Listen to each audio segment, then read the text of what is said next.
Baik, sementara menantikan sahabat-sahabat yang bakal bersama dengan kita pagi ni, kita tunggu mungkin dalam seminit lah, insyaAllah. Mudah-mudahan ada sahabat-sahabat yang akan berkesempatan bersama-sama dengan kita. Jadi mohon jasa baik untuk komen, like dan juga sharekan live ini kepada kenalan-kenalan di Facebook kita.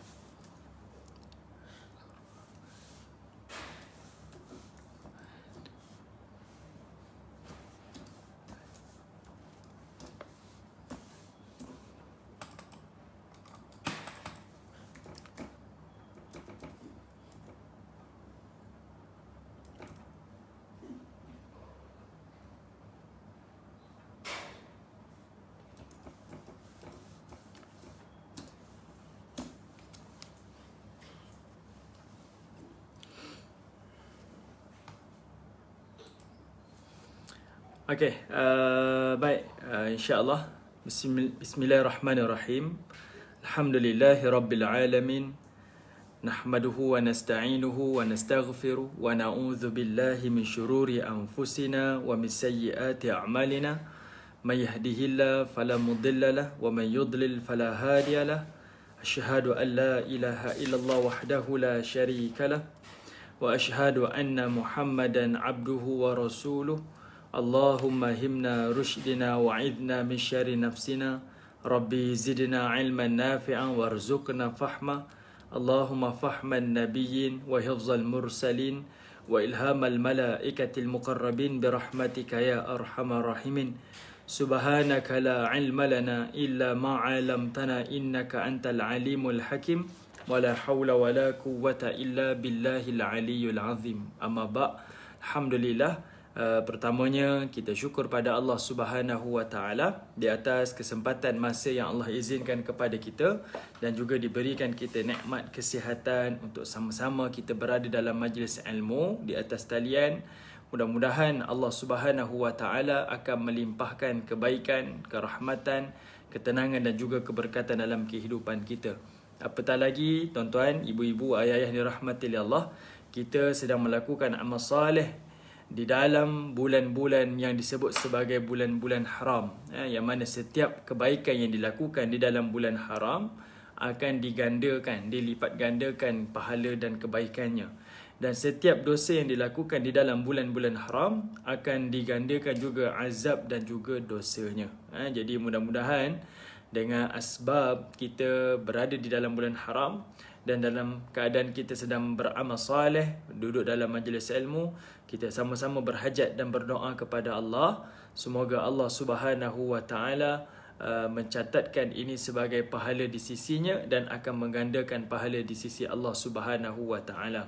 Mungkin saya dah pernah sebut pada tuan-tuan, ibu-ibu, ayah-ayah dirahmati Allah, kita berada di bulan Zulkaidah dan bakal bertemu dengan Zulhijjah dan juga bulan Muharram. Ini 3 bulan yang disebut sebagai bulan-bulan haram. Yang mana bulan-bulan haram ini, kata Abdullah bin Abbas, setiap pahala yang dilakukan di dalamnya akan digandakan pahalanya. Dan setiap dosa yang dilakukan di dalamnya akan digandakan azab dan juga dosanya. Jadi sama-sama kita beringat. Sungguh-sungguh kita pesan pada keluarga kita, beramal soleh lah sepanjang bulan haram ni, sebab gandaan pahalanya terlalu banyak. Dan jauhilah daripada dosa dan maksiat, sebab gandaan dosanya pun Allah Ta'ala akan catatkan di dalam bulan ini. Okay? Ini bulan yang kita perlu berhati-hati dan perlu kita besarkan. Selalu kita abaikan bulan ini. Sebab itu, bila kita baca dalam surah Al-Fajr, Allah Ta'ala menyebutkan wal fajr wa layalil ashr. Allah Ta'ala bersumpah demi waktu fajar dan Allah Ta'ala juga bersumpah demi 10 malam. 10 malam yang Allah Ta'ala bersumpah tu tuan-tuan adalah merujuk kepada 10 malam yang jatuh daripada 1 Zulhijjah hinggalah ke 10 Zulhijjah. Okey. Kenapa Allah Ta'ala sebut 10 Zulhijjah itu dan Allah bersumpah? Sebab setiap sesuatu yang Allah bersumpah dalam Quran adalah sesuatu yang penting, besar, agung. Dan Allah bersumpah pada 10 malam Zulhijjah itu adalah antara asbabnya, hikmahnya, kerana ia adalah antara hari-hari yang manusia abaikan keistimewaan dan kebesarannya. Okay? Sebab kita ada 3 bulan ni. Bulan Rajab dah lepas dah. Ni 3 bulan yang kita berada dalam bulan haram. Daripada 3 bulan ni tuan-tuan, setiap amalan yang tuan-tuan buat akan digandakan pahalanya. Setiap dosa yang kita buat akan digandakan azabnya. Tapi dalam 3 bulan ada 10 hari yang lagi istimewa. Okay? Daripada 3 bulan ada 10 hari yang lagi istimewa, iaitu pada 1 hingga 10 Zulhijjah. Itu 10 hari yang lagi istimewa daripada hari-hari yang lain.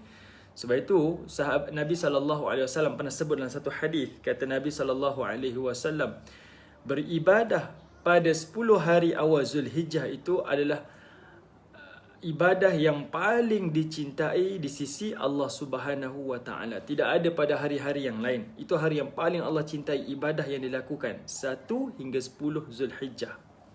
Saya sebut tadi kan, saya ulangi sekali. 4 bulan haram, buat ibadah gandaan pahala, buat dosa gandaan azab. Tapi daripada 4 bulan tu ada 10 hari yang lagi istimewa, yang Nabi sebut dalam hadis Nabi, kamu buat ibadah pada hari tersebut 1 hingga 10 Zulhijjah, Allah Ta'ala akan mencintai ibadah tu lebih daripada ibadah-ibadah yang lain. Paling Allah Ta'ala sukai, dan ibadah tu adalah ibadah yang berbentuk umum. Okay, ibadah yang berbentuk umum. Ada orang berkemampuan puasa, puasalah. Ada orang yang berkemampuan infak, infaklah. Ada orang berkemampuan untuk memberi makan pada orang lain, berilah. Ikut kepada ikut kepada kemampuan kita untuk beribadah sebagaimana. Tak ada syarat, tidak ada pengkhususan. Silakan. Tetapi tuan-tuan, sahabat Nabi SAW tanya pada Nabi, adakah ibadah pada 10 hari Zulhijjah itu lebih Allah Ta'ala cintai berbanding daripada orang yang keluar berjihad fi sabilillah ni? Dan Nabi SAW sebut, wala jihad fi sabilillah, sekalipun dia berjihad fi sabilillah, jihad itu tak akan seafdal mereka yang beribadah di dalam 10 hari awal Zulhijjah. Sekalipun dia berjihad, sekalipun berjihad, jihad tu tak akan jadi lebih afdal daripada mereka beribadah 1 hingga 10 Zulhijjah. Tuan-tuan boleh nampak besar ganjaran dia, besar. Dan lagi istimewa lagi, Nabi kata illa, melainkan. Nabi letak syarat, melainkan orang yang berjihad itu dia bawa harta dia, dia bawa nyawanya dalam medan perang. Dan habis peperangan, nyawanya syahid, hartanya dirampas oleh musuh, barulah jihad itu lebih afdal daripada mereka yang beribadah di dalam 10 hari awal Zulhijjah. Okay, ini hari-hari yang bakal kita bertemu tuan-tuan. Jadi sebab itu adalah penting untuk umat Islam ni buat catat. Ambil kalender, catat, maklumkan kepada keluarga kita, yang mana ini adalah hari-hari yang istimewa di sisi Allah Subhanahu wa taala. Apatah lagi daripada hari yang istimewa tu, Nabi sebut yang paling istimewa adalah hari nahar lah. Okay, hari 10 Zulhijjah, hari raya Aidil-Adha. Dan Nabi kata ibadah yang paling afdal pada hari tersebut, itu hari yang paling afdal. Dan ada ibadah yang paling afdal, iaitu ibadah melaksanakan ibadah korban. Dan Abu Hurairah, ada yang mengatakan ini hadis Nabi, tapi ada yang mengatakan ini adalah ucapan Abu Hurairah. Dia menyebutkan, sesiapa yang berkemampuan namun tidak melaksanakan ibadah korban, maka jangan hampiri musalla kami, jangan hampiri tempat solat kami. Pulang, jangan duduk di tempat penyembelihan ni. Sebab seolah-olahnya memberi gambaran mereka tak nak tengok muka orang yang kedekut. Ada harta, ada kemampuan, namun tidak melaksanakan ibadah korban. Okay? Jadi siapa yang berkorban nanti, yang dah jadi peserta, dah ambil bahagian, jangan lupa antara sunnahnya daripada 1 Zulhijjah sampailah pada hari pelaksanaan ibadah korban. Tak tahu sama ada 10 Zulhijjah, 11 Zulhijjah, 12 Zulhijjah. Kita kena tanyalah pada penganjur. Ambillah sunnah Nabi, antaranya tidak memotong kuku, tidak bercukur dan tidak memotong rambut. Okay? Itu antaralah amalan sunnah Nabi SAW. Ini hari-hari yang utama tuan-tuan. Selalu kita tekankan Ramadan. Ya, memang ia adalah hari yang mulia dan kita dah berlalulah Ramadan kita. Namun sebelum masuk ke tahun yang baru, iaitu Muharram ni, Ini antara peluang kedua yang Allah Ta'ala berikan untuk kita melaksanakan amal soleh di sisinya, insya-Allah. Okey, tuan-tuan yang dirahmati oleh Allah Subhanahu wa Ta'ala. Jadi insya-Allah kita akan sambung lagi tafsir surah Ar-Rahman. Itu sekadar mukadimah kita tadi supaya sama-sama kita beringat dan kita sedang melalui, mesti tahu kita sedang melalui antara hari-hari yang istimewa di sisi Allah Subhanahu wa Ta'ala. Okey, baik. InsyaAllah hari ini kita akan baca tafsir surah Ar-Rahman, surah yang ke-55, dan kita akan baca pada ayat yang ketiga, sambungan pada ayat yang ketiga. Saya nak tanya pada tuan-tuan, ibu-ibu, ayah-ayah, sama ada live ini clear ataupun tidak, suara saya jelas ataupun tidak, ataupun sebagaimana. Boleh maklumkanlah ya. Mudah-mudahan saya mengharapkan majlis ini berjalan dengan lancar dan semua yang menonton, yang share akan mendapat manfaat, sama ada kefahaman ataupun pahala di sisi Allah Subhanahu wa Ta'ala. Yang saya nampak sini ada Prof Muhaini, ada Puan Nik Rasimah, ada Puan Fadilah, ada Puan Salihah, ada. Ini antaralah yang sering saya nampak yang dalam yang berada dalam majlis-majlis kita, insya-Allah. Ya, mudah-mudahan Allah Taala berikan kita istiqamah, konsisten untuk hadir ke majlis-majlis ilmu, insya-Allah. Okey, baik.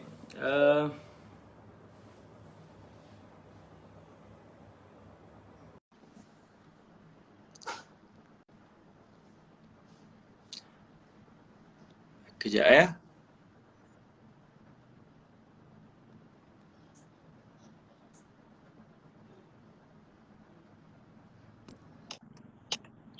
Yep.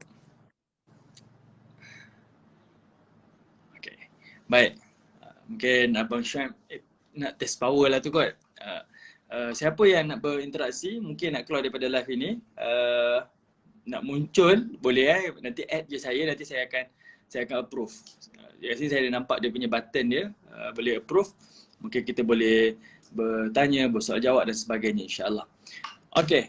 Baik, tuan-tuan yang dirahmati oleh Allah, kita tengok pada ayat yang ketiga surah Ar-Rahman. Sedikit ulang kaji, kita dah sentuh 3 ayat pertama surah Ar-Rahman pada minggu yang lalu, yang mana Allah Subhanahu wa Ta'ala menyebutkan Ar-Rahman adalah merujuk kepada Allah Subhanahu wa Ta'ala. Yang mana kalau kita baca dalam surah Al-Furqan pada ayat yang ke-25, pada ayat yang ke-60, bila Nabi SAW ditanyakan oleh orang musyrikin Quraisy, Wamar Rahman, siapa Rahman ni? Siapa Tuhan Ar-Rahman ni? Maka Allah Subhanahu wa Ta'ala turunkan surah Ar-Rahman sebagai jawapan. Siapa Ar-Rahman, iaitu Allah, dan apa yang Allah telah lakukan, berikan pemurahnya Allah kepada makhluknya sehingga Allah menggelarkan dirinya Ar-Rahman. Kita yang membaca ni tuan-tuan, perhatikan ayat-ayat, kalimah-kalimah yang Allah gunakan, dan masa tu kita sendiri boleh jawab, adakah Allah ni betul Ar-Rahman ataupun tidak? Betul ke tidak pemurahnya Allah, belas kasihan ke tidak Allah ni kepada kita? Yang ini Allah Ta'ala senaraikan. Sebab bila orang Quraisy tanya pada Nabi, Wamar Rahman, apa itu Rahman? Siapa Rahman ni? Maka Allah Ta'ala turunkan surah Ar-Rahman. Allah Ta'ala jawab, siapa Ar-Rahman?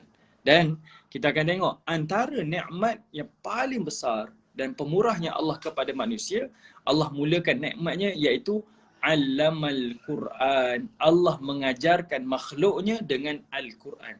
Allah tak sekadar turunkan Al-Quran, bahkan Allah kata Allama, kami mengajarkan Al-Quran kepada makhluk. Okey. Ini sekali ulang kaji tuan-tuan. Antara nikmat Allah kepada makhluknya, pemurahnya Allah, iaitu yang paling besar penurunan Al-Quran. Sebab apa? Sebab Al-Quran adalah nikmat rohani kita. Nikmat rohani kita.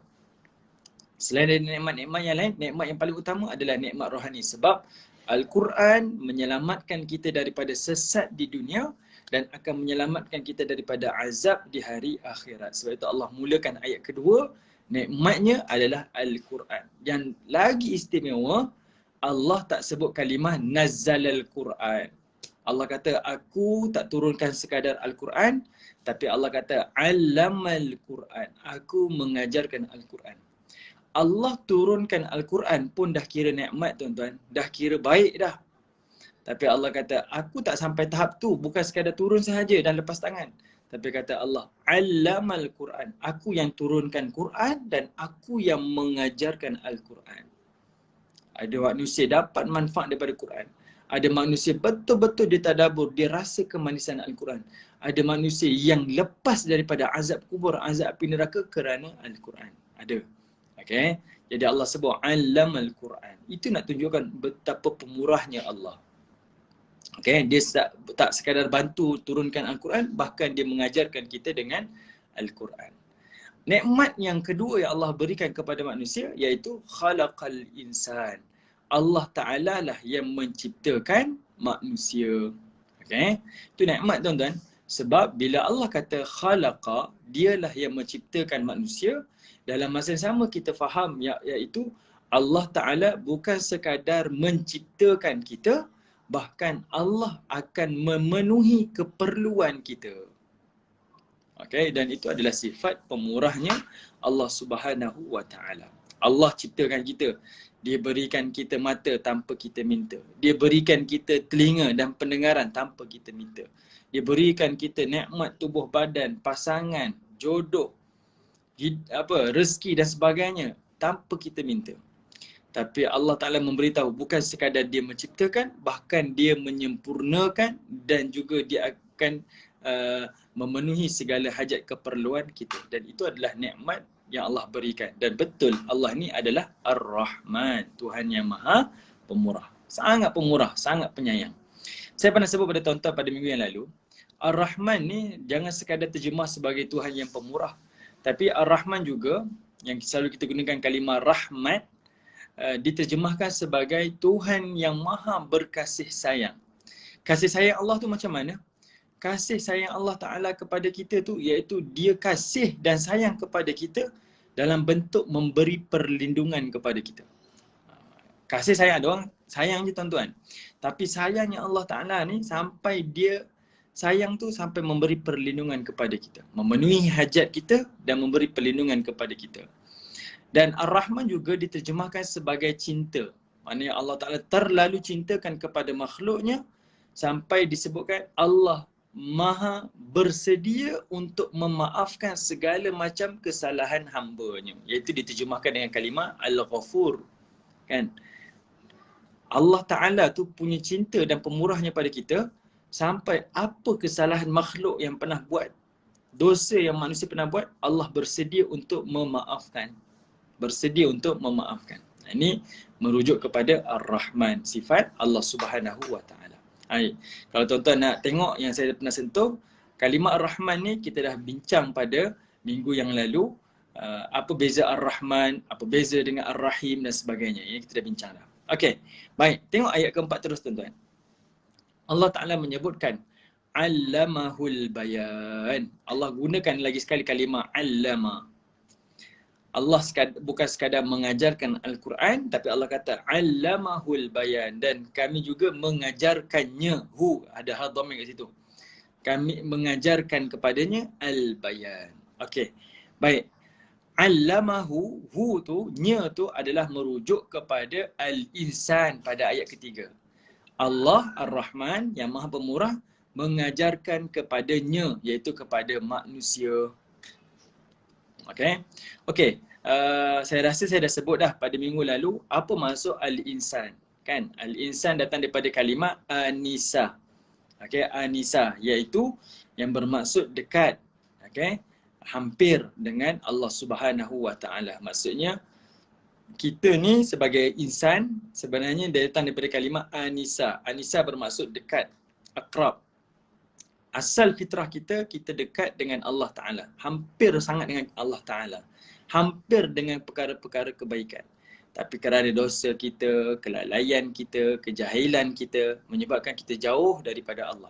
Sebab itu, bila Allah Ta'ala nak menyeru tentang sesuatu amalan, perintah, maka Allah Ta'ala akan menggunakan ayat seruan. Ya ayyuhallazina amanu, wahai orang-orang yang beriman, kutiba alaikumusiyam, kami perintahkan kepada kamu berpuasa.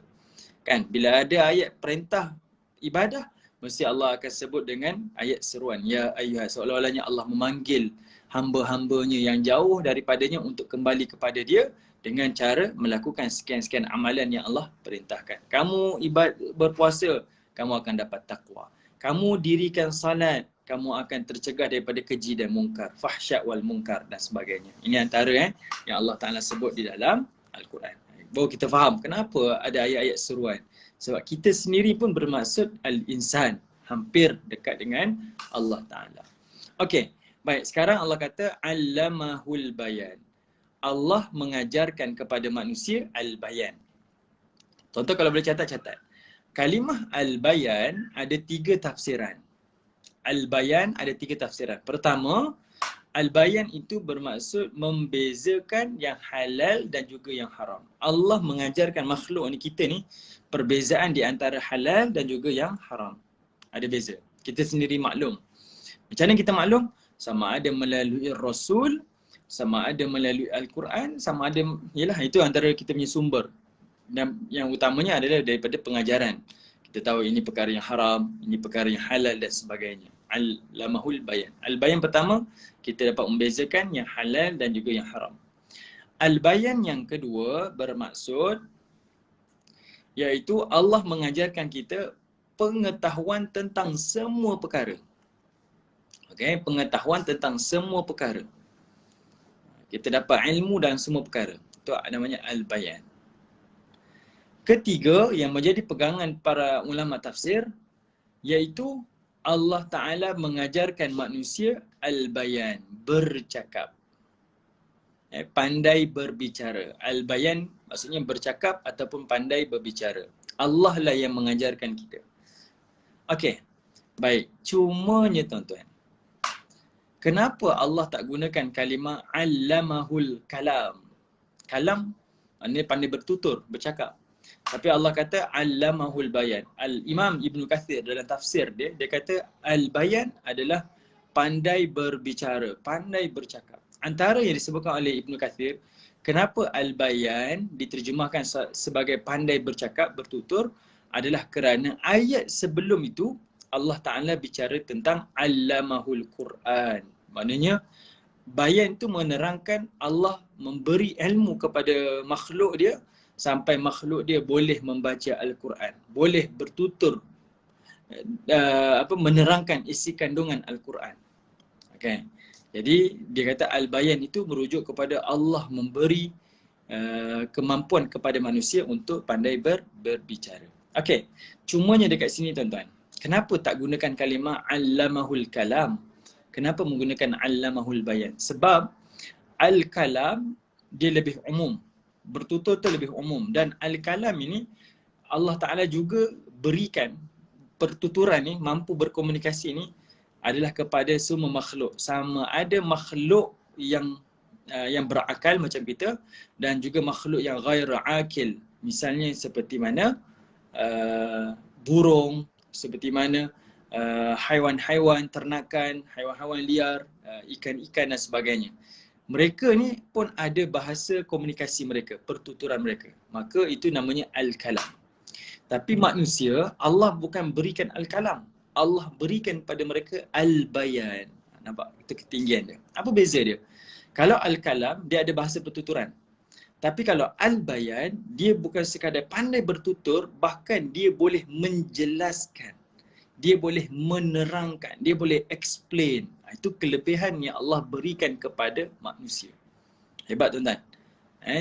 Okay, tuan-tuan boleh nampak perbezaan dia. Kenapa Allah Ta'ala sebut tak sebut allamahul kalam? Sebab allamahul kalam hanya pandai bertutur saja. Burung kakak tua pun boleh bercakap tuan-tuan. Hello, Assalamualaikum. Tapi dia hanya cakap. Tapi dia tak boleh berfikir. Dia tak tahu apa yang disebutkan. Dia hanya meniru sahaja. Manusia berbeza. Manusia bukan sekadar al-kalam, tapi Allah beri al-bayan. Okey, contoh. Makna haiwan, mereka boleh berkomunikasi di antara satu sama lain. Tuan-tuan tengok National Geographic. Macam mana haiwan yang paling bising di dalam lautan. Apa dia tuan-tuan? Yang saya baca, yang saya tengok, dia sebut antaranya ikan paus. Okay? Antara ikan paus dalam lautan tu dia ada saling berkomunikasi dan dia ada suara dia bising. Dan juga ikan lumba-lumba, antara haiwan dalam laut yang berkomunikasi. Dia boleh bertutur tuan-tuan. Tapi dia hanyalah al-kalam. Macam mana beza dia? Contoh, haiwan ni dia boleh berkomunikasi tapi dia tak boleh menerangkan. Dia tak boleh menjelaskan. Kalau seekor singa nampak api, dia tahu itu bahaya. Tapi kalau antara singa dengan singa bercerita, contohlah kita bayang, antara mereka berbual, ada api di sana. Singa yang seekor lagi tak tahu api itu bahaya. Dia tak boleh menerangkan. Berbeza dengan kita sebagai makhluk iaitu manusia. Kita tak nampak api pun, tapi kalau sahabat kita bagi tahu sana ada api, bahaya, kita boleh nampak dan kita boleh gambarkan bahaya tersebut. Okey, kita ada kemampuan untuk menjelaskan. Sebab itu dalam surah ini Allah Taala ada cerita tentang nikmat syurga dan Allah Taala ada cerita tentang azab neraka. Sebab nak memberi contoh kepada kita, kami berikan al-bayan.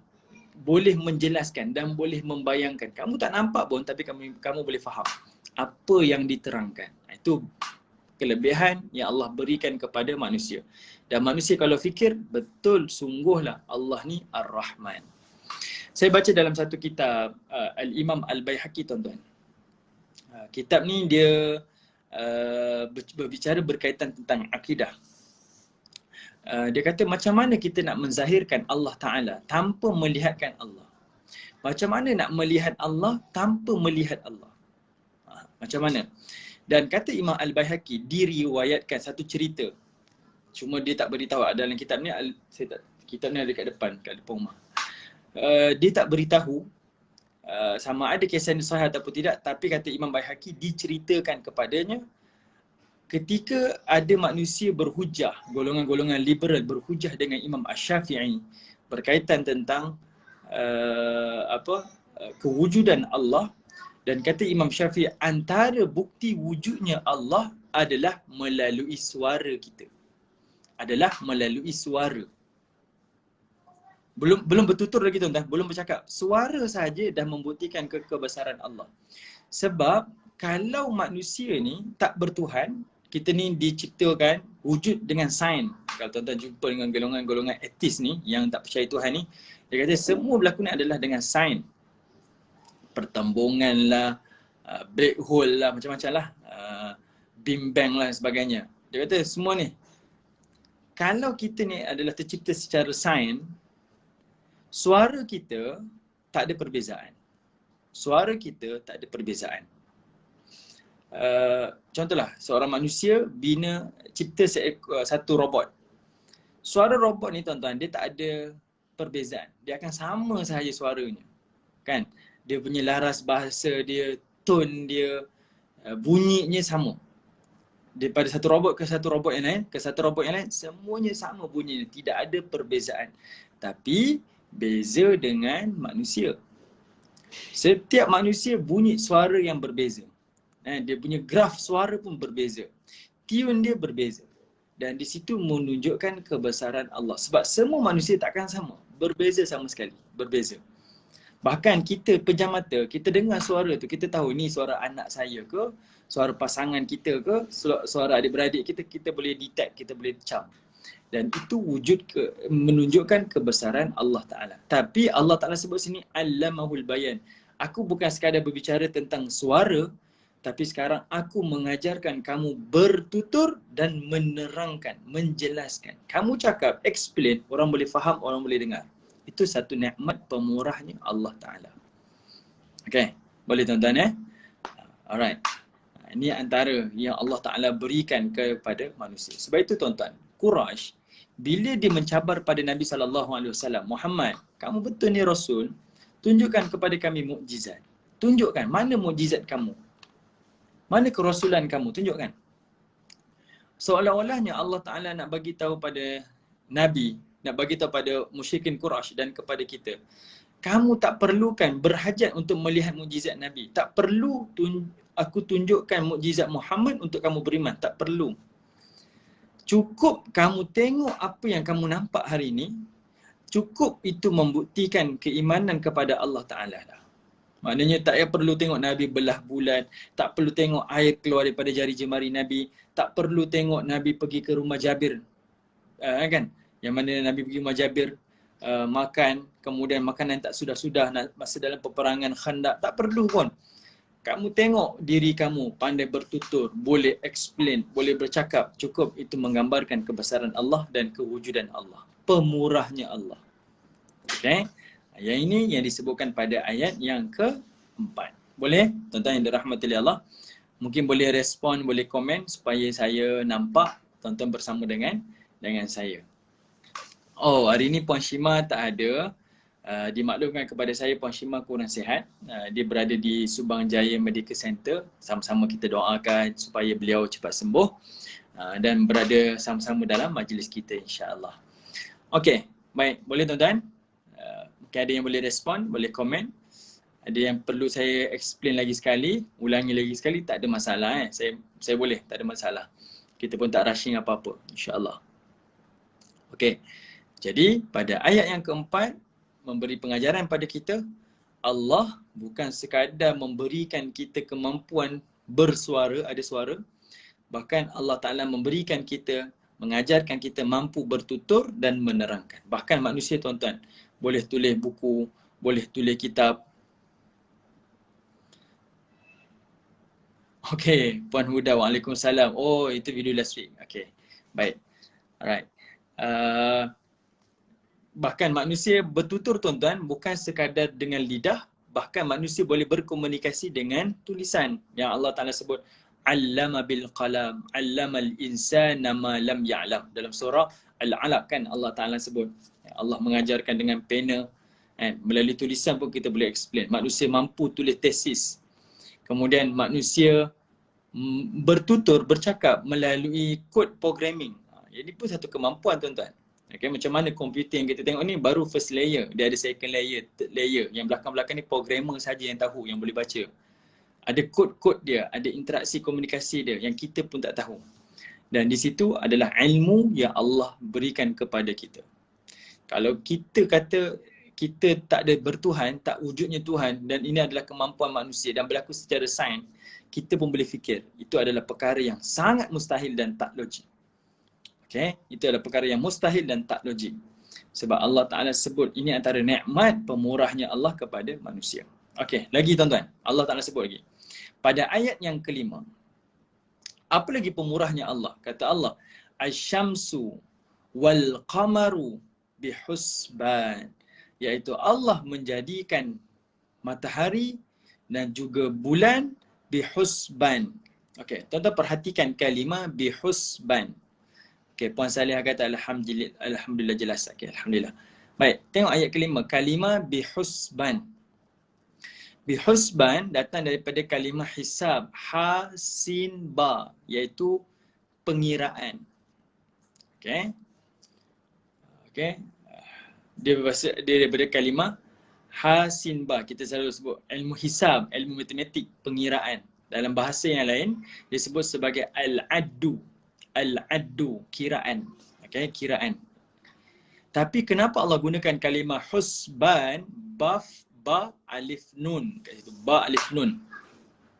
Bukan sekadar nak memberi gambaran rima, Ar-Rahman, Allamal Quran, Khalaqal Insan, Allamahul Bayan, Asy-syamsu wal qamaru bihusban. Semua ujung-ujungnya alif, nun, alif, nun, alif, nun. Tapi husban dekat sini, dia sama macam kalimah Al-Quran. Iaitu disebut sebagai sirah mubalaghah. Ayatnya adalah hyperbola. Hyperbola. Hyperbola makna bahasa yang melampau. Kalimah bihusban bermaksud di situ adalah at-tadbirud daqiq. Maksudnya dia bukan sekadar nak kata apa, bulan dan matahari ini dia macam mana kata apa istilah dia? Kalau hisab ni kan saya kata pengiraan kan. Dia bukan sekadar ada pengiraan sahaja. Maknanya cukup 6 jam misal cukup 12 jam matahari turun, naik bulan pula 12 jam, turun balik. Dia bukan sekadar itu. Tapi Allah kata bihusban. Dia kiraan dia bukan sekadar kiraan, tapi kiraan yang dakik, yang tepat, yang padat, dia melampau tuan-tuan. Nak kata pengiraan tu bukan pengiraan yang ada kesalahan dan culas. Pengiraan itu adalah pengiraan yang sangat-sangat tepat. Bihusban. Nun dekat belakang tu, itu merujukkan kepada sirah mubalaghah. Macam saya sebut tu sebelum ni. Al-Quran datang daripada kalimah qara'a yang semua orang maklum. Qara'a maksudnya baca.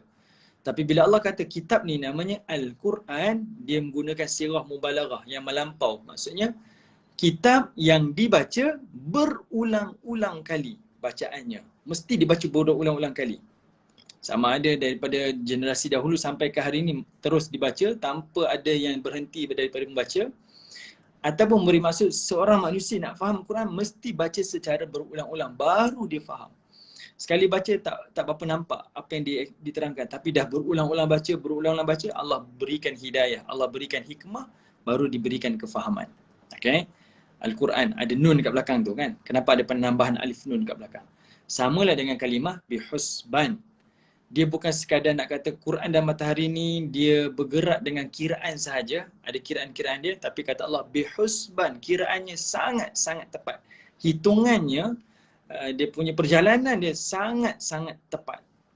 Okay, sangat-sangat tepat. Itu namanya hyperbola lah. Disebut sebagai sirah mubalaghah.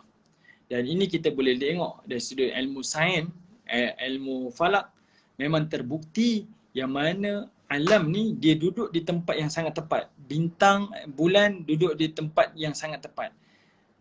Matahari duduk di tempat yang sangat tepat. Pergerakannya itu tak salah, tak pernah berselisih, tak pernah bertindih. Okey, sangat tepat. Kalau matahari ke belakang sedikit, beberapa inci, maka bumi ini akan membeku. Kalau matahari ini ke depan sedikit, beberapa inci sahaja, bumi ini akan terbakar. Dia punya tempat dia keadaan sangat-sangat tepat. Bihusban, Allah kata sangat-sangat tepat. Dan ini Allah Ta'ala sebut dalam surah Yasin. Kata Allah, la syamsu yanbaghi laha an tudrikal qamar wal lailu sabiqun nahar. Kan? Wa kullu fi falakin yasbahun. Kata Allah Ta'ala, tak mungkin matahari akan melampaui daripada bulan. Maknanya kita jangka malam ada keluar bulan, tiba-tiba keluar matahari. Tak, mustahil. Mustahil, takkan pernah berlaku. Daripada dahulu sampai hari ini, tak pernah berlaku. Dan juga Allah kata, mustahil juga yang mana walal lailu sabiqun nahar, yang mana malam melepas siang pula, tak pernah berlaku. Okey, ini adalah perkara yang mustahil. Allah susun pengiraannya sangat-sangat tepat. Okey. Okey, boleh tuan-tuan yang dirahmati oleh Allah. Ini antara pemurahnya Allah. Pernah tak kita ambil tahu? Pernah ke ada manusia menyusun? Manusia ambil tahu? Tak pernah pun. Kita hanya melayari dan meneruskan kehidupan sahaja. Jadi, untuk beriman kepada Allah, jangan letakkan syarat pada Allah. Saya nak beriman, saya mesti tengok mukjizat Nabi SAW sebagai bukti wujudnya Tuhan. Kalau betul Allah ada, cuba zahirkan pada kita di langit. Tak perlu tuan-tuan. Cukup melihat kerajaan Allah, kekuasaan Allah, cukup kita mengimani kepada Allah Ta'ala. Sebab ini cukup dah membuktikan adanya Allah Subhanahu Wa Ta'ala. Tak perlu kita mencabar-cabar, meletakkan syarat kepada Allah untuk beriman. Tak perlu pun. Sebab ini adalah buktinya. Okey. Baik. Kemudian ayat yang ke-6. Setelah Allah kata adanya matahari dan adanya bulan yang berada di perhitungan yang sangat tepat, sebagai tanda Ar-Rahmannya Allah. Kemudian Allah kata bukti Ar-Rahmannya Allah ni adalah wan najmu wasyajaru yasjudan. Kata Allah, yang mana bintang dan juga pokok pohonan-pohonan ni yasjudan, mereka pun sujud kepada Allah Subhanahu Wa Ta'ala. Okey, kita bincang sikit-sikit tuan-tuan. Yang ini menarik untuk kita perhatikan. Baik, tuan-tuan perhatikan kalimah an-najm. Wan najmu, an-najmu. An-najmu kebiasaannya diterjemahkan sebagai bintang. Okey, diterjemahkan sebagai bintang. Kalau tuan-tuan perhatikan pada mana-mana terjemahan, banyak yang menterjemahkan an-najmu sebagai tumbuh-tumbuhan. Betul? Okay. Ada tak yang menonton ni, dia punya terjemahan cakap ayat ke-6 terjemahan dia tumbuh-tumbuhan dan pohon-pohonan. Ada tak? Okay. Kalau ada, tulis je ya je. Okay. Okay. Ada tak yang menterjemahkan Quran terjemahan dia, kalimah an-najmu tu diterjemahkan sebagai bintang-bintang. Okay. Para ulama tafsir tuan-tuan, pada ayat yang ke-6 ada dua pandangan. Pada kalimah an-najmu, sebahagian daripada kalangan mereka iaitu Mujahid, Qatadah, Hasan al-Basri dan juga sebahagian yang dipegang oleh Al-Imam Ibn Kathir dan tafsir ni, dia kata apa? An-najmu adalah merujuk kepada bintang. Okay. An-najmu merujuk kepada makhluk Allah yang bernama bintang. Dan kita pernah jumpa dah dalam banyak tempat kan, yang mana Allah Ta'ala sebut kalimah an-najm ni, an-najmu ni sebagai bintang.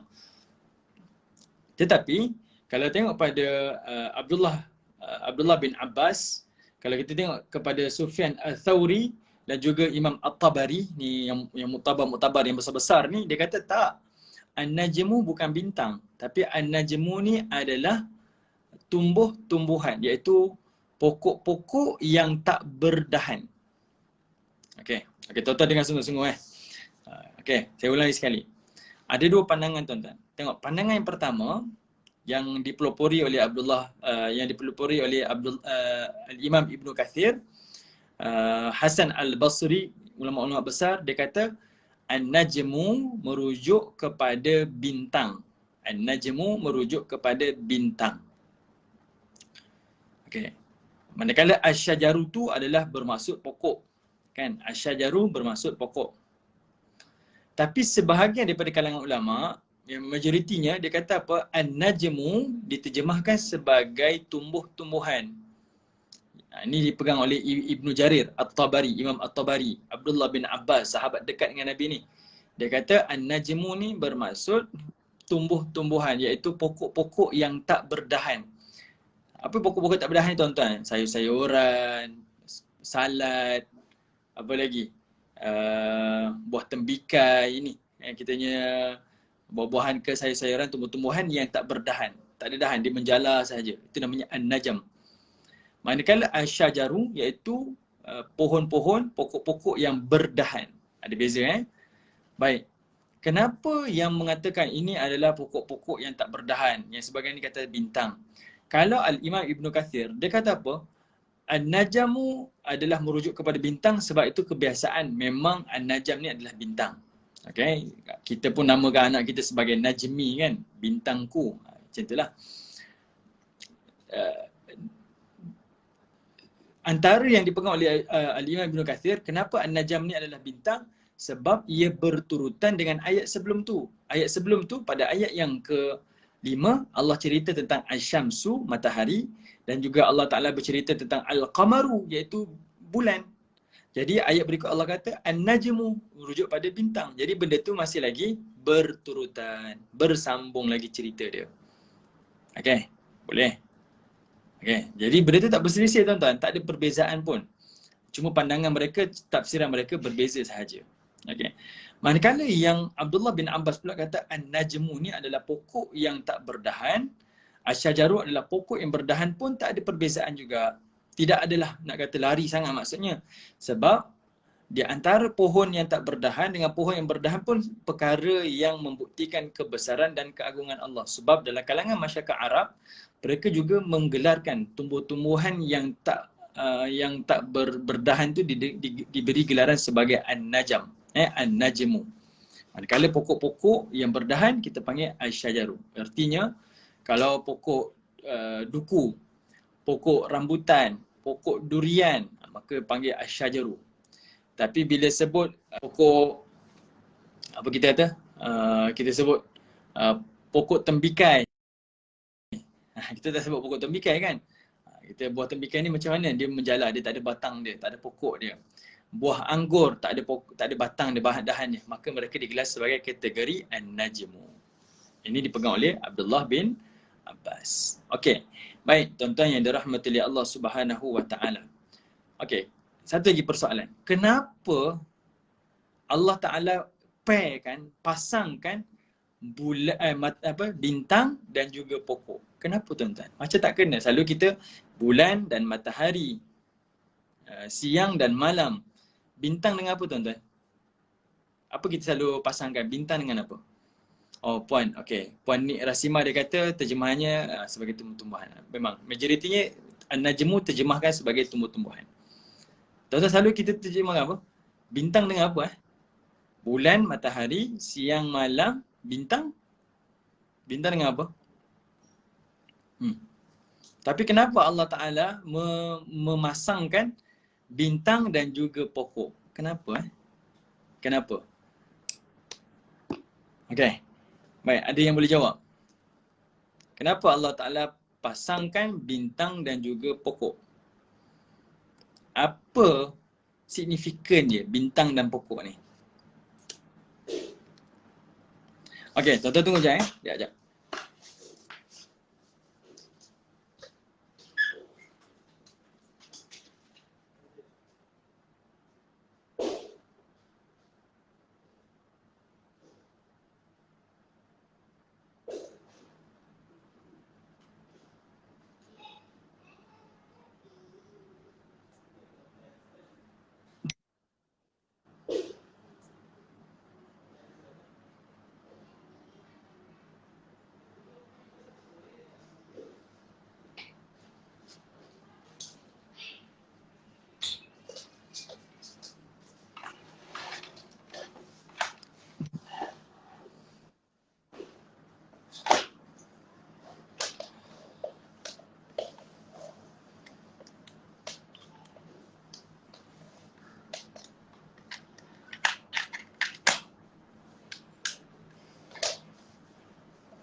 Okey. Kata Puan Huda, terdapat khilaf di kalangan tafsir. Okey.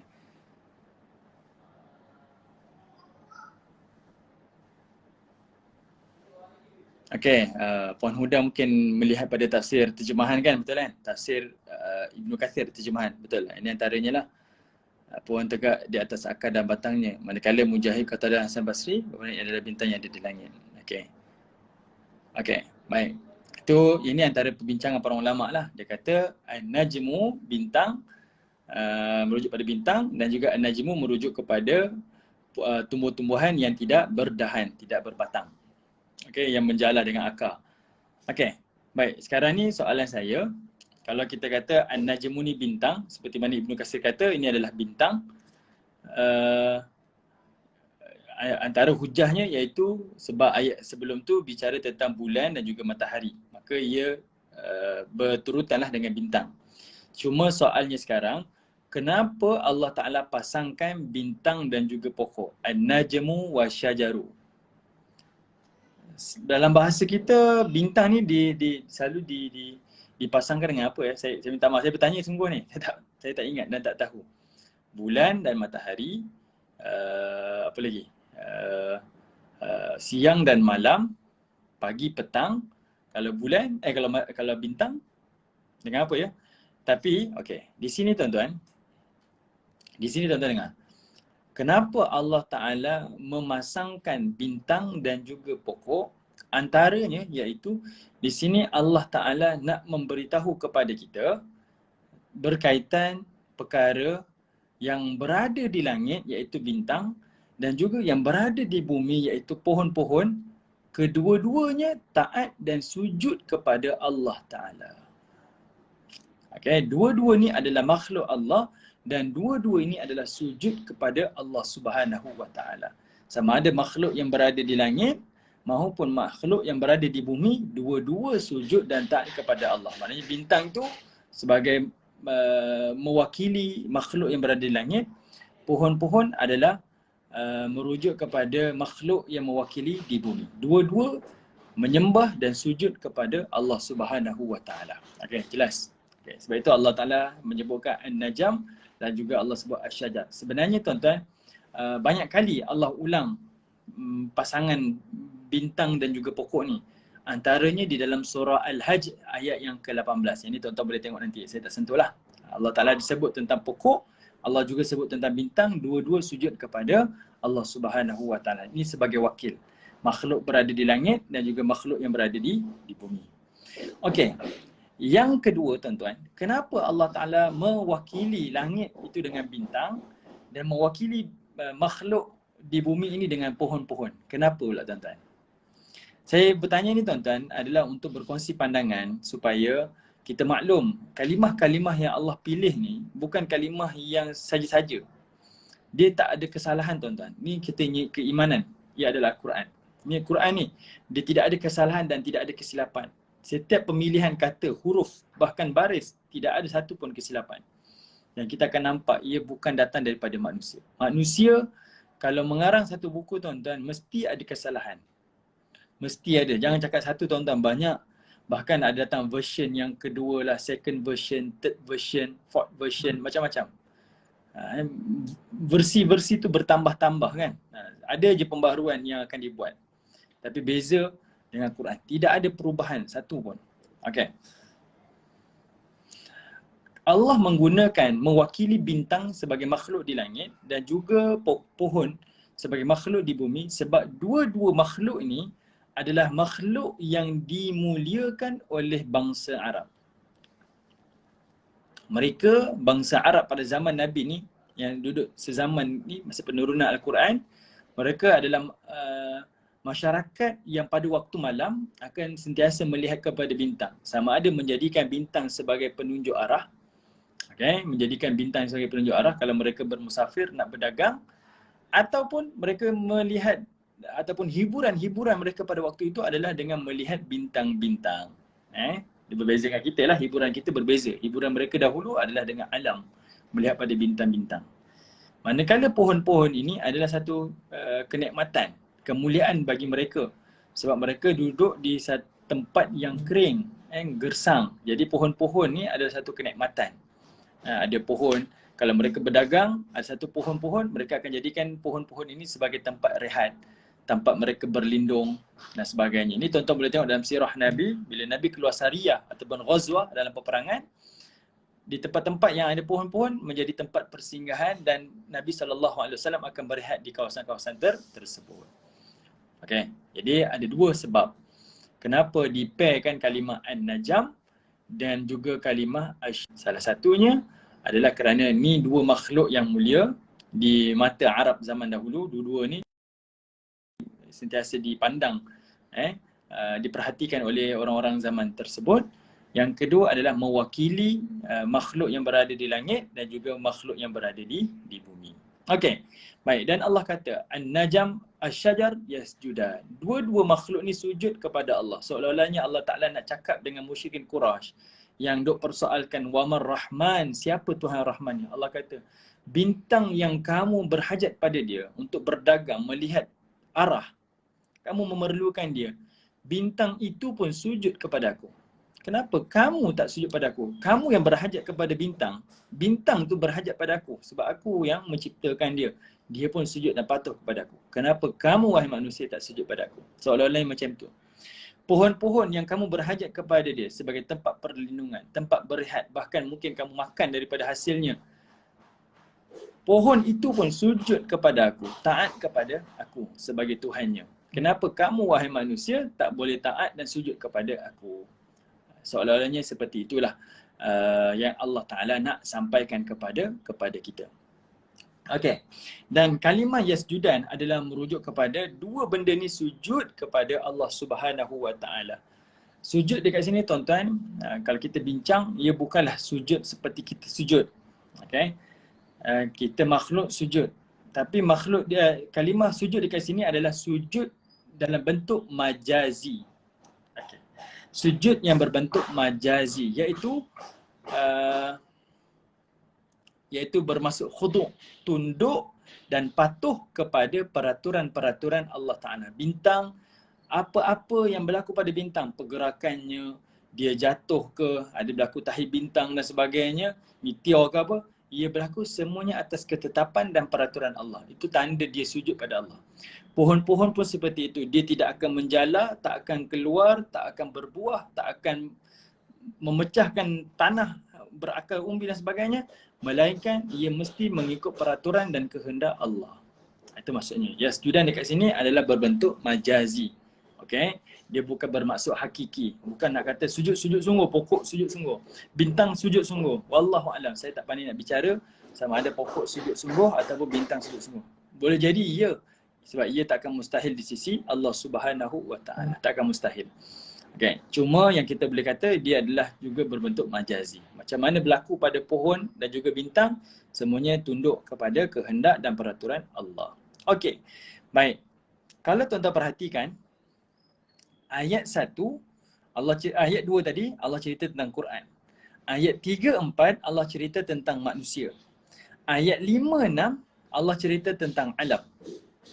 Maksudnya kat sini tuan-tuan, Allah membuktikan Ar-Rahman, sifat pemurahnya, iaitu melalui Al-Quran, melalui penciptaan manusia, melalui penciptaan alam. Ada tiga topik. Dan yang last kali tuan-tuan, poin yang last kali, Allah Ta'ala berbicara tentang pemurahnya dia, Ar-Rahmannya dia, kasihnya dia adalah berkaitan tentang Al-Mizan. Kalau tuan-tuan boleh buat nota-nota 4 perkara ni. Saya ulang sekali. Bukti Ar-Rahmannya Allah sebagai mukaddimah surah Ar-Rahman ni, belum cerita yang lain lagi. Antara bukti Ar-Rahmannya Allah, pemurahnya Allah, belas kasihannya Allah, cintanya Allah pada kita, Al-Quran, penciptaan manusia, kemudian penciptaan alam, dan yang ketiga adalah Al-Mizan. Yang keempat adalah Al-Mizan. Ada 4 perkara, 4 topik yang Allah Ta'ala sebutkan. Okay, maknanya kalau kita tengok mana datangnya Ar-Rahman ni, tuan-tuan tengok pada Al-Quran. Allah cerita tentang syurga neraka. Allah cerita tentang Nabi-Nabi terdahulu. Ni sebagai bukti kecintaan Allah kepada kita.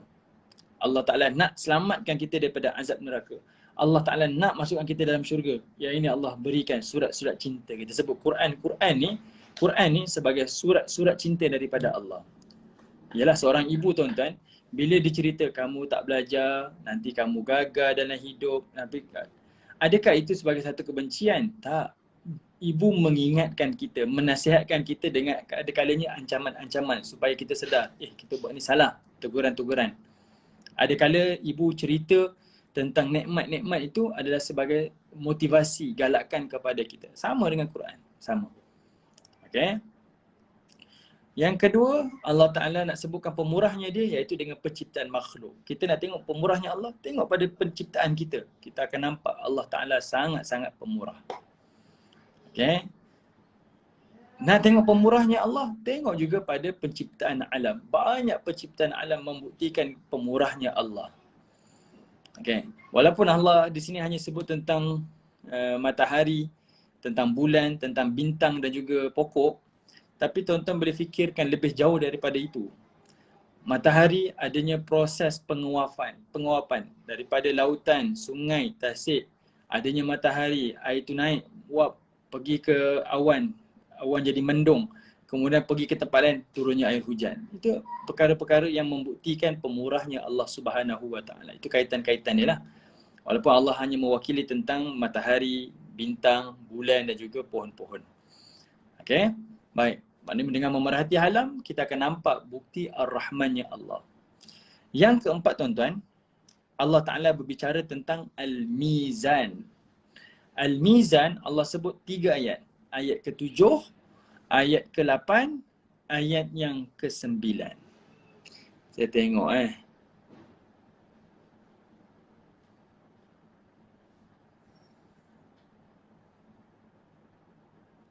Okey, terima kasih Puan Huda. Puan Huda letakkan surah Al-Hajj terjemahan dia pada ayat 18. Okey, Allah Ta'ala ada sebut tentang Asy-Syamsu, Al-Qamaru, An-Najmu, Al-Jibalu, kan Asy-Syajaru. Ini semuanya Allah Ta'ala sebutkan. Antara kat situ Allah ada pair kan cerita tentang bintang dan juga tentang pohon-pohon yang sujud kepada Allah Ta'ala. Okey, sekarang tuan-tuan tengok ayat 7, ayat 8, ayat 9. Allah Ta'ala berbicara berkaitan tentang Al-Mizan. Yang penting tuan-tuan, kalau tuan-tuan boleh buat nota, tuan-tuan boleh catat daripada ayat 1 sampai ayat yang ke-9 ini mukaddimah surah Ar-Rahman. Ayat 1 sampai ayat 9 itu adalah mukaddimah surah Ar-Rahman. Mukaddimah surah Ar-Rahman. Ayat 1 sampai ayat 9. Dan mukaddimah tu Allah suruh kita perhatikan 4 perkara tanda Ar-Rahmannya Allah secara umum. Apa dia? Quran, penciptaan makhluk, kemudian penciptaan alam, kemudian Al-Mizan. Al-Mizan ni apa tuan-tuan? Yang ni mungkin yang tertanya-tanya lah. Al-Mizan ni apa? Allah sebut dalam 3 ayat. Baik, Al-Mizan diterjemahkan kepada 3 tafsiran. Pertama, Al-Mizan bererti keadilan. Keadilan. Okay. Ada yang terjemah pada kitab-kitab terjemahan Quran ni memang ada sebut keadilan lah. Al-Mizan bermaksud keadilan. Kedua, Al-Mizan bermaksud keseimbangan. Ketiga, Al-Mizan bermaksud akal fikiran. Okay, ini 3 tafsiran. Tuan-tuan boleh tengok 3 tafsiran ni dalam 3 ayat ni. Okay, saya akan sentuh sikit je. Cuma tuan-tuan sendiri yang akan perhatikan. Okay, boleh tuan-tuan? Ada apa-apa soalan dulu? Sebelum kita sambung lagi, lanjutkan lagi perbincangan kita. Boleh?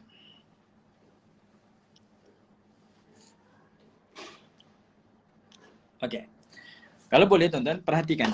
Pada ayat yang ke-7, Allah tak berhenti tuan-tuan ceritanya tentang alam lagi, iaitu Allah Ta'ala setelah sebut tentang Asy-Syamsu matahari, Al-Qamaru bulan, An-Najmu bintang dan juga Asy-Syajaru pokok. Kemudian Allah sambung Was-sama dan juga langit, Rafa'aha kami tinggikannya, langit kami tinggikannya, wa wada'a dan kami telah meletakkannya Al-Mizan, neraca timbangan. Kalau tuan-tuan fikir apa yang Allah Ta'ala maksudkan, iaitu meletakkan neraca timbangan di langit yang tinggi ni. Apa maksudnya? Okey. Macam mana Allah kata was-samaa'a rafa'aha wa wada'al mizan, kami tinggikan langit dan kami letakkan neraca timbangan. Maksudnya apa tuan-tuan? Sebenarnya ayat yang ke-7 ni bermaksud isyarat. Isyarat macam mana? Setelah Allah cerita tentang alam, kamu tengok alam pun akan nampak Ar-Rahmannya Allah. Allah lanjutkan lagi, tengok juga langit yang Allah tinggikan. Di langit yang Allah tinggikan ni ada matahari, ada bulan, ada bintang. Di bumi ada pohon-pohon.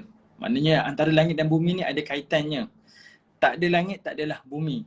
Kan? Sebab makhluk yang berada di atas muka bumi memerlukan, berhajat kepada makhluk yang berada di langit. Bintang, bulan, matahari, semuanya berfungsi, memberi fungsi kepada bumi.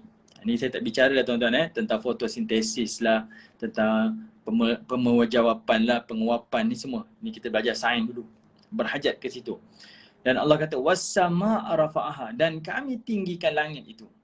Lalu kami letakkan al-mizan. Di sini Allah beri isyarat. Nak kata apa? Kamu tengok alam ni, dia sistematik. Walaupun dia kompleks, tapi dia sistematik. Dia ada chain dia ada rantaian dia, proses dia. Dan Allah kata proses itu berjalan dengan lancar, berjalan dengan licin dan mudah kerana wa wada'a, kami meletakkan al-mizan. Mizan kat situ adalah memberi maksud Allah meletakkan keseimbangan, keadilan. Semuanya ada hak dia. Tak terlebih dan tak terkurang. Itu isyarat.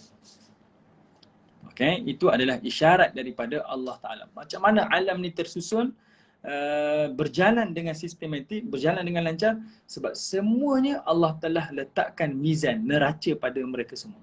Semuanya ada neraca-neraca mereka. Tak boleh terlebih, tak boleh terkurang. Semuanya berlaku secara sistematik. Okay. Dan pengajarannya adalah kepada kita, iaitu makhluk. Okay, macam mana kita dapat pengajaran? Tengok pada ayat yang ke-8. Allah ingatkan dan Allah tekankan. Alla tatghaw fil mizan. Kata Allah Ta'ala, supaya kamu jangan melampaui batas tentang mizan tersebut. Kamu jangan melampaui batas daripada keseimbangan tersebut. Maksudnya Allah Ta'ala nak bagi tahu, macam mana kamu boleh nampak rahmannya Allah adalah kerana adanya keadilan Allah. Semua ada hak dia. Semua mendapat dia punya bahagian-bahagian dia. Sebab itu alam ni jadi lancar. Maka di situ kamu akan merasai menikmati sifat rahman Allah. Kalau kamu nak merasai nikmat ini, nak ni Allah ajarkan kepada kita adalah sifat al-adlu, sifat keadilan tu. Maknanya kita sendiri pun kena ada sifat keadilan. Kalau berniaga biar adil, kan, jual belinya biar adil. Kita dalam berurusan dengan manusia biar adil. Semuanya berlaku dengan keseimbangan, mesti dengan keadilan. Yang itu yang Allah Ta'ala nak tekankan. Siapa yang buat perkara ni tuan-tuan, dia akan nampak Ar-Rahman. Bukan sekadar pada Allah Ta'ala saja, tapi pada diri kita. Semua orang tuan-tuan, contoh, kita pergi sekian negara. Misalnya, ni sekadar contoh tuan-tuan, contoh zahir. Kita tak nafikan semua manusia, semua negara ada kurang, ada lebih. Tapi kita pergi ke Jepun. Terkenal dengan kejujuran dia. Dia terkenal di Jepun ni negara yang tidak ada barangan palsu, yang tak ori, tak ada. Okay? Dia semua barangannya adalah barangan original. Dia tak akan jual barangan yang tak ori, tak ada. Kita tak risau pun. Saya beli ni harga mahal ni, tengok-tengok tak ori, tak. Semua yang kamu akan beli di Jepun adalah barangan-barangan yang original sahaja. Itu dipastikan. Yang betul-betul berkualiti. Akhirnya kita pergi kat situ, kita akan rasa yakin dan kita rasa tak dizalimi. Apa kita rasa? Kita akan ada rasa sifat penyayang tu. Kita akan rasa selesanya, tenangnya, mudahnya nak berurusan. Yang itu Allah Ta'ala nak ajar kepada kita. Okay. Dalam urusan macam tu kita tak akan rasa kita ditipu. Kalau cuba tuan-tuan pergi dekat, saya minta maaf lah kita sebut dekat negara-negara Islam misalnya, ni bukan nak bias. Tapi kita sendiri boleh bezakan, bandingkan. Beli emas. Kita beli emas, kita nak beli harga sekian. Orang ni kata harga emas ni sekian. Tapi kita tak yakin, tengok emas ni kilat dia lain macam, masa macam bukan emas ni, palsu ni. Kita tak boleh nak pastikan ia betul ataupun tidak. Akhirnya kita belilah emas tu dengan nilaian emas sebenar. Bawa balik, cek, tengok dengan ni bukan emas betul, hanya emas palsu. Apa yang kita rasa tuan-tuan? Kita rasa ditipu, kita rasa dizalimi, kita rasa macam tak, benda yang tak seronok dalam hati kita. Jadi Allah kata, antara sifat Ar-Rahman yang alam kamu saksikan ni adalah kerana Allah telah meletakkan al-mizan. Setiap ni dalam keadaan keseimbangan, ada keadilan dia. Dan kamu pun boleh merasakan Ar-Rahmannya Allah di antara kamu sendiri adalah dengan menjaga al-mizan.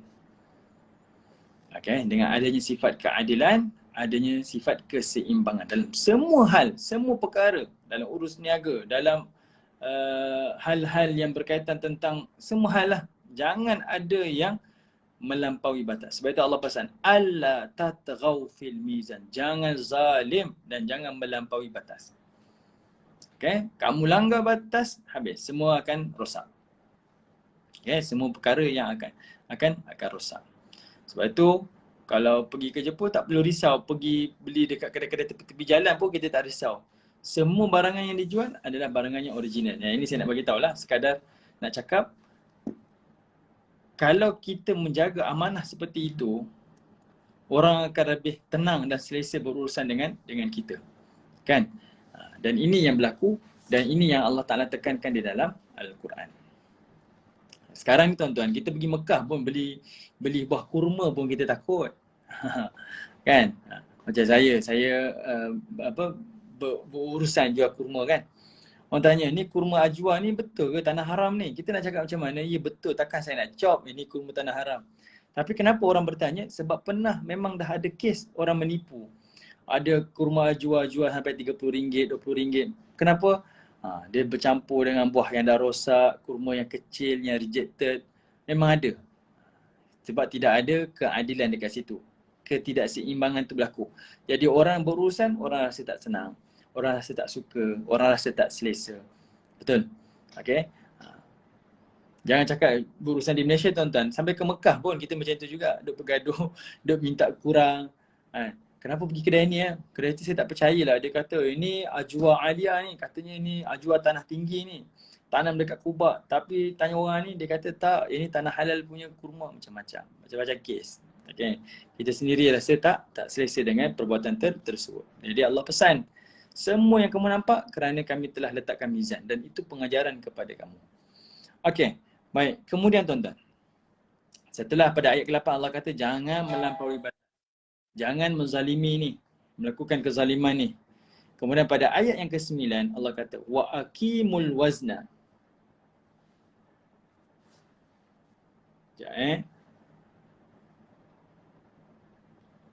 Okey, Allah Taala kata wa aqimul wazna bil qisti wa la tukhsirul mizan. Dan kata Allah Taala, dan tegakkanlah al wazna, wazan tu, tegakkanlah timbangan tersebut bil qisti, dengan keadilan. Wala tukhsirul mizan, dan jangan mengurangi timbangan tersebut. Okey.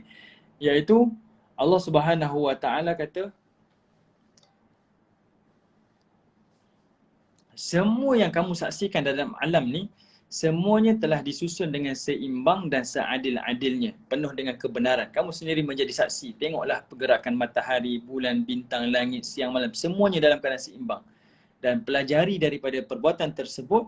Dan jangan kamu lakukan dalam amalan kamu mengurangi sedikit pun. Dan jangan melampaui batas, jangan melakukan kezaliman dan sebagainya. Itu pengajaran 3 ayat ni. Okay, pengajaran 3 ayat secara umum. Allah Ta'ala sebut berkaitan tentang mizan, keadilan. Allah kaitkan tentang alam untuk kita saksikan ar-Rahmannya Allah. Dalam masa yang sama kita pun boleh belajar keadilan itu dalam kehidupan kita. Macam mana kita sebut tadi, an-najmu wasyajaru yasjudan, iaitu Allah mengajarkan kepada manusia, khususnya pada zaman Nabi ni, kamu jadikan bintang sebagai rujukan kamu, berhajat pada dia. Kamu jadikan pohon sebagai tempat berhad, kamu berhajat pada dia. Dua-dua ni pun sujud pada Allah. Kenapa kamu tidak? Manusia boleh faham. Kalau dua yang aku berhajat ni pun sujud pada Allah, aku sepatutnya sujud kepada Allah. Jadi Allah Ta'ala sambung lagi ceritanya tentang timbangan dan keadilan ni. Macam mana alam ni bergerak dengan seimbang kerana adanya keadilan Allah. Macam itulah kamu berurusan dengan manusia di alam ini, mesti dengan keseimbangan dan juga keadilan. Kamu akan rasa Ar-Rahman di antara kamu. Ar-Rahim di antara kamu tu kamu akan rasa. Okay? Yang ini yang Allah Ta'ala cuba tekankan. Jadi tuan-tuan, ada 4 poin yang kita boleh nampak dekat sini. Iaitu tentang Quran, nikmat Allah, iaitu nikmat rohani. Kemudian Allah kata tentang penciptaan manusia. Kemudian Allah Ta'ala cerita tentang penciptaan alam. Kemudian Allah Ta'ala cerita tentang al-mizan, keadilan. 4 perkara ni adalah mukaddimah berkaitan tentang Ar-Rahman. Okay, kita pun faham. Oh, dekat sinilah kita boleh saksikan. Mungkin saya terang ni tuan-tuan, tak jelas bagi tuan-tuan. Tapi tuan-tuan dah nampak dah apa yang saya cuba fahamkan, cuba saya maksudkan, dan ini yang dibincang oleh para ulama tafsir. Dan tuan-tuan boleh datangkan contoh-contoh tuan-tuan sendiri supaya tuan-tuan lebih memahami dan menghayati ayat-ayat Allah Subhanahu wa taala. Jadi kita nak tengok adanya Ar-Rahman Allah ni, tengoklah pada 4 perkara ni. Okey, sekarang tuan-tuan kita masuk ayat yang ke-10. Boleh lagi tuan-tuan? Okey. Tuan-tuan tak jumpa lagi kan? Fa bi ayyi ala'i rabbikuma tukadziban. Kenapa tak jumpa ayat ni? Sebab nanti baru kita akan nampak kenapa ayat ni duduk dekat ni. Dia akan duduk di tempat yang sepatutnya. Pengulangan kalimah fa bi ayyi ala'i rabbikuma tukadziban dalam surah Ar-Rahman ni ada 31 kali ulang. 31 kali ulang. Ada sebab dia kenapa ulang sampai 31. Okey, ada sebab kenapa berulang 31 kali. Tapi nanti tuan akan jumpa bila Allah cerita tentang syurga, Allah ulang kalimah fa bi ayyi ala'i rabbikuma tukadziban 8 kali. Bila Allah cerita tentang neraka, Allah ulang kalimah fa bi ayyi ala'i rabbikuma tukadziban, Allah sebut 7 kali. Para ulama tafsir kata apa? Itu adalah mewakili kepada pintu-pintu syurga dan pintu-pintu neraka. Pintu syurga ada 8 tuan-tuan dan pintu neraka ada 7. Okey, Allah ulang fa bi ayyi ala'i rabbikuma tukadziban. Pada ayat-ayat berkaitan tentang syurga, Allah ulang 8 kali fa bi ayyi ala, dan pada cerita ayat-ayat neraka, Allah ulang fa bi ayyi ala tu ada 7 kali. Mewakili pada pintu-pintu di syurga dan juga di neraka. Tapi keseluruhan surah Ar-Rahman Pengulangan fabi ayyi ala'i rabbikuma tukadziban ada 31 kali. Nanti saya akan explain kenapa pengulangannya sampai 31 kali. Okey, kenapa tak 30? Kenapa tak 33? Ada sebab-sebab dia. Okey. Baik, tuan-tuan yang dirahmati oleh Allah. Boleh sambung lagi? Okey. Sekarang daripada ayat 1 sampai 9 kita kata ini muqaddimah surah Ar-Rahman. Walaupun tak ada perenggan tuan-tuan, tapi kita boleh nampak cerita dia melalui apa? Iaitu melalui rima di hujung ayat. Tuan-tuan perhatikan daripada Ar-Rahman ayat 1 sampai ayat 9, Al-Mizan diakhiri dengan alif nun. Masuk ayat yang ke-10 dia tak berakhir dengan alif nun. Dia bertukar menjadi alif mim, akmam, anam. Okey, itu makna bertukaran cerita dia. Jadi bila kita sendiri yang dengar tanpa kita memahami maksud pun kita tahu perubahan. Kalau kita mempelajari, lebih lagi kita faham. Ada perubahan lagi lebih ketara. Okey. Baik, boleh tuan-tuan? Terima kasih Puan Huda Syahari hari ini. Puan Shima tak hadir, jadi Puan Huda telah mengambil alih salin nota. Alhamdulillah, terima kasih. Okey, baik, tuan-tuan perhatikan ayat yang ke-10. Allah kata, wal arda wada'aha lil anam. Nanti kalau tuan-tuan buat nota daripada ayat yang ke-10 sampai ayat yang ke-20, di sini Allah Ta'ala menceritakan nikmat-nikmat umum.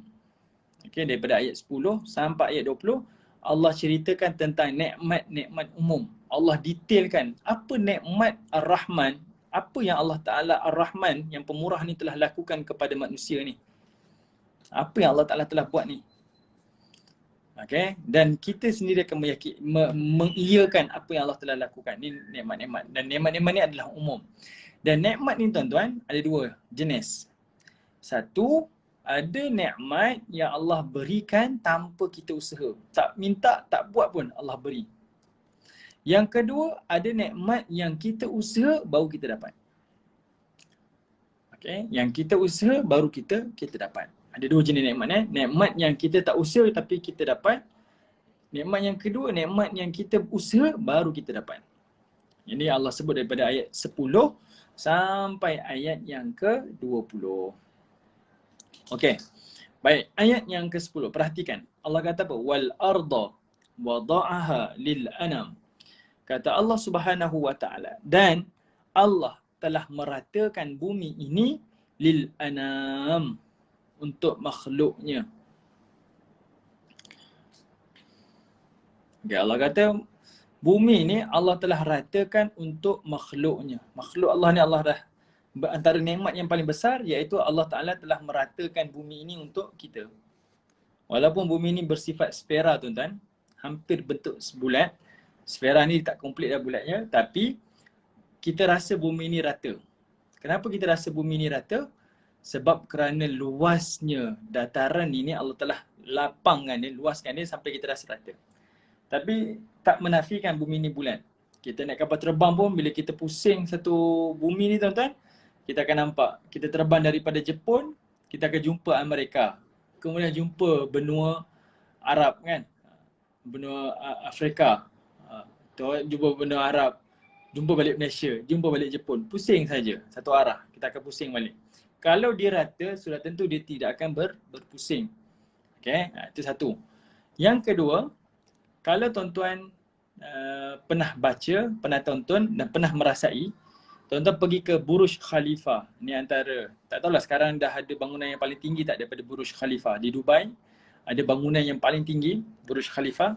Di Burj Khalifa di Dubai tuan-tuan, waktu solatnya dan waktu berbukanya berbeza di setiap tingkatan. Tingkatan di Burj Khalifa ni ada 3 waktu yang berbeza. Kalau mereka solat, mereka kena tengok mereka berada di tingkatan yang mana. Kalau mereka berbuka puasa, mereka berada di tingkatan yang mana. Tingkatan yang paling bawah lebih awal waktu solat dan waktu berbuka berbanding tingkatan yang tengah. Dan tingkatan yang tengah lebih awal berbuka dan solatnya daripada tingkatan yang atas. Beza beberapa minit lah. Beberapa second atau beberapa minit, seminit, 2 macam tu, beza.